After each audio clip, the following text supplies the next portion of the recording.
മനുഷ്യന്റെ അടിസ്ഥാന പ്രശ്നം ആത്മീയമാണ്, ശാരീരികമല്ല. അവന്റെ ദേഹരക്ഷയ്ക്ക് ആവശ്യമായ ആഹാരം, വസ്ത്രം, പാർപ്പിടം എന്നിവ മനുഷ്യന് എത്ര നൽകിയാലും അവന്റെ അടിസ്ഥാന പ്രശ്നം പരിഹരിക്കപ്പെടുന്നില്ല. അവന്റെ അടിസ്ഥാന പ്രശ്നം ആത്മാവിലെ ശൂന്യതയാണ്. അവന്റെ ആത്മാവിലെ ശൂന്യതയ്ക്ക് കാരണം പാപമാണ്.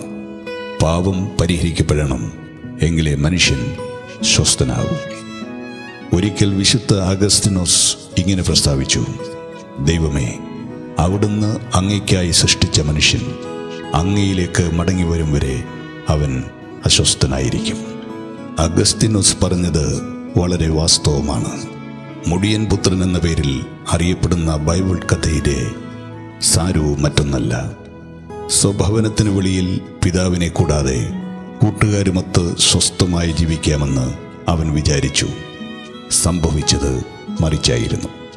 പിതാവും ഭവനവും മാത്രമല്ല, സമ്പത്ത്, സുഹൃത്തുക്കൾ, സ്വസ്ഥത, ഇങ്ങനെ സകലവും അവന് നഷ്ടപ്പെട്ടു. അവനേറെ അസ്വസ്ഥനായി. പാപിയായ മനുഷ്യന്റെ ശരിയായ ചിത്രമാണ് യേശു ഈ കഥയിൽ വരച്ചു കാട്ടുന്നത്. ദൈവത്തെ കൂടാതെയുള്ള ജീവിതം തീർത്തും അസ്വസ്ഥമാണ്. മുടിയൻ പുത്രന്റെ കഥ അവിടം കൊണ്ട് അവസാനിക്കുന്നില്ല. സകലവും നഷ്ടപ്പെട്ട് അസ്വസ്ഥനായി തീർന്ന ഇളയ മകൻ പിതൃസന്നിധിയിലേക്കും സ്വഭവനത്തിലേക്കും മടങ്ങിയെത്തി. അതോടെ അവന്റെ അസ്വസ്ഥത അവസാനിച്ചു. സ്വസ്ഥത അവന് തിരികെ ലഭിച്ചു. പാപിയായ മനുഷ്യൻ ദൈവത്തെങ്കിലേക്ക് മടങ്ങി വരേണം, എങ്കിലേ അവൻ സ്വസ്ഥനാകൂ. പിതാവായ ദൈവത്തെങ്കിലേക്ക് പാപിയായ മനുഷ്യന് മടങ്ങിയെത്താനുള്ള മാർഗമാണ് യേശുക്രിസ്തു. യേശുക്രിസ്തു ഇങ്ങനെ പ്രസ്താവിച്ചു: ഞാൻ തന്നെ വഴിയും സത്യവും ജീവനും ആകുന്നു. ഞാൻ മുഖാന്തരമല്ലാതെ ആരും പിതാവിൻ്റെ അടുക്കൽ എത്തുന്നില്ല. പിതാവായ ദൈവത്തെങ്കിലേക്കും പിതൃഭവനമായ സ്വർഗത്തിലേക്കുമുള്ള ഏക വഴിയാണ് യേശുക്രിസ്തു.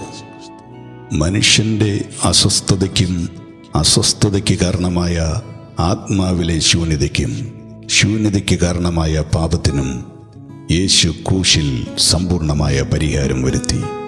യേശു അസ്വസ്ഥരായ ഏവരെയും സ്നേഹത്തോടെ തന്നിലേക്ക് ക്ഷണിക്കുന്നു. അധ്വാനിക്കുന്നവരും ഭാരം ചുമക്കുന്നവരുമായുള്ളവരെ, എല്ലാവരും എൻ്റെ അടുക്കൽ വരുവീൻ, ഞാൻ നിങ്ങളെ ആശ്വസിപ്പിക്കും. സ്നേഹിത, താങ്കൾ അസ്വസ്ഥനാണോ?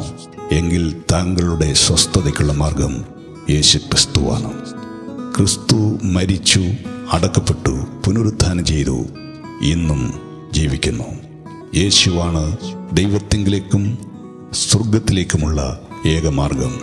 യേശുവിനെ നിങ്ങൾ വിശ്വസിച്ച് അവനെ നിങ്ങളുടെ രക്ഷകനായി അംഗീകരിക്കുക. പാപം ഏറ്റുപറഞ്ഞ് ദൈവത്തെങ്കിലേക്ക് മടങ്ങി വന്ന് ശാശ്വത സ്വസ്ഥത അനുഭവിക്കുക.